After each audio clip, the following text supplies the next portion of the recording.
진노의 포도주를 마시지 않을 사람이 많지 않습니다.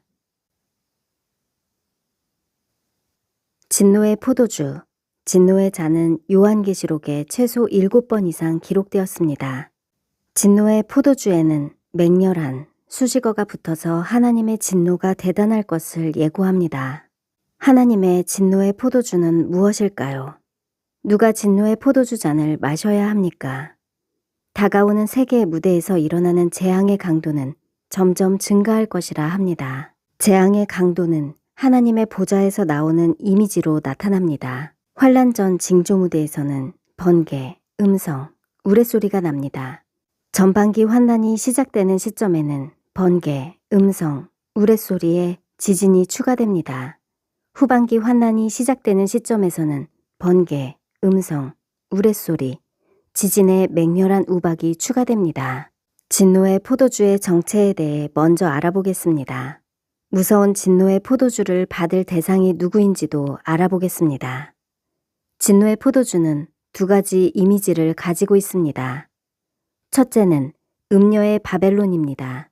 또 다른 천사, 곧 둘째가 그 뒤를 따라 말하되 무너졌도다, 무너졌도다. 큰 성 바벨론이여, 모든 나라에 그의 음행으로 말미암아 진노의 포도주를 먹이던 자로다 하더라. 음행의 포도주를 마시게 한 것은 큰 성 바벨론입니다.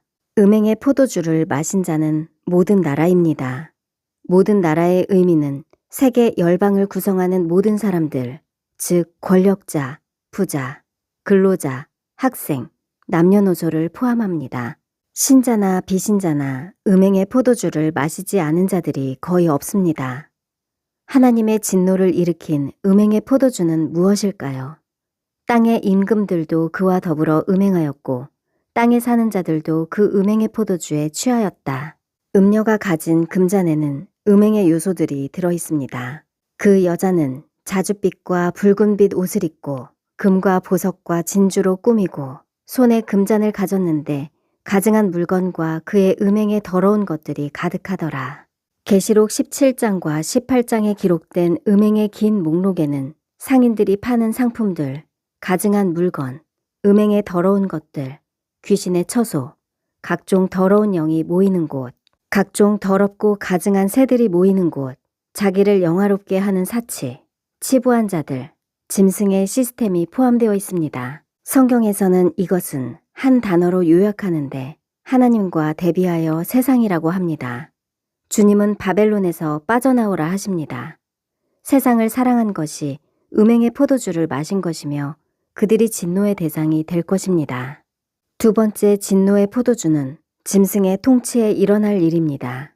이것은 돌이킬 수 없는 진노의 대상이기도 합니다. 또 다른 천사, 곧 셋째가 그 뒤를 따라 큰 음성으로 이르되 만일 누구든지 짐승과 그의 우상에게 경배하고 이마에나 손에 표를 받으면 그도 하나님의 진노의 포도주를 마시리니 그 진노의 잔에 섞인 것이 없이 부은 포도주라. 거룩한 천사들 앞과 어린 양 앞에서 불과 유황으로 고난을 받으리니 그 고난의 연기가 세세토록 올라가리로다. 짐승의 우상에게 경배하고 짐승의 표를 받은 사람들은 진노의 포도주를 마신 자들입니다. 그들이 진노의 잔을 받을 것인데 섞인 것이 없이 부은 포도주입니다. 이는 회개할 기회가 없고 그들이 받을 심판이 가장 클 것이란 표현으로 불과 유황이 가득한 곳에서 영원히 고통을 받을 것이라 합니다. 진노의 포도주를 마시는 사람의 숫자는 얼마나 될까요? 다음 구절은 이 상황을 묘사합니다. 천사가 낫을 땅에 휘둘러 땅의 포도를 거두어 하나님의 진노의 큰 포도주 틀에 던지매 성 밖에서 그 틀이 밟히니 틀에서 피가 나서 말의 곱비만큼 높이 흘러나와 322km까지 퍼져나갔습니다. 사람의 피로 깊이 1m 이상, 길이 32만 2천 m를 채우려면 얼마나 많은 사람들이 죽어야 할까요? 접종조차 여러 가지 이유로 맞아야만 했던 사람들이 대부분이라면 어떻게 이때 견딜 수 있겠습니까? 진노의 포도주를 마시는 사람은 엄청난 숫자이며 그들은 영원히 고난을 당합니다. 그런데 같은 시기에 하늘로 올라간 자들은 기뻐하라는 말을 듣습니다. 그러므로 하늘과 그 가운데에 거하는 자들은 즐거워하라. 그러나 땅과 바다는 화 있을진저 이는 마귀가 자기의 때가 얼마 남지 않은 줄을 알므로 크게 분내어 너희에게 내려갔음이라 하더라. 이때는 마귀가 땅에 막 쫓겨난 때이며 대환난이 시작되기 직전입니다.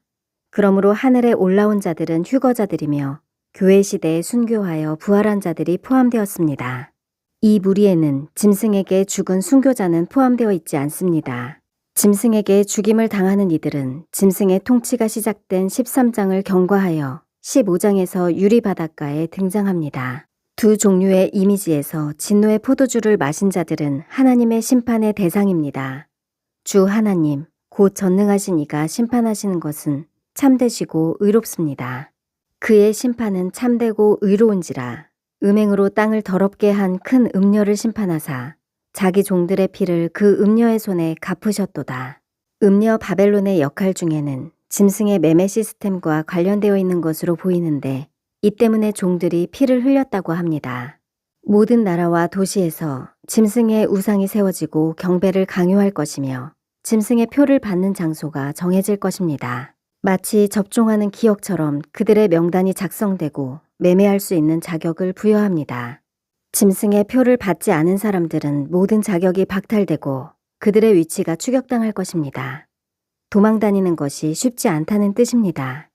주님의 지시대로 이것을 피하고 인자 앞에 서도록 계속 깨어 기도해야 합니다. 아멘.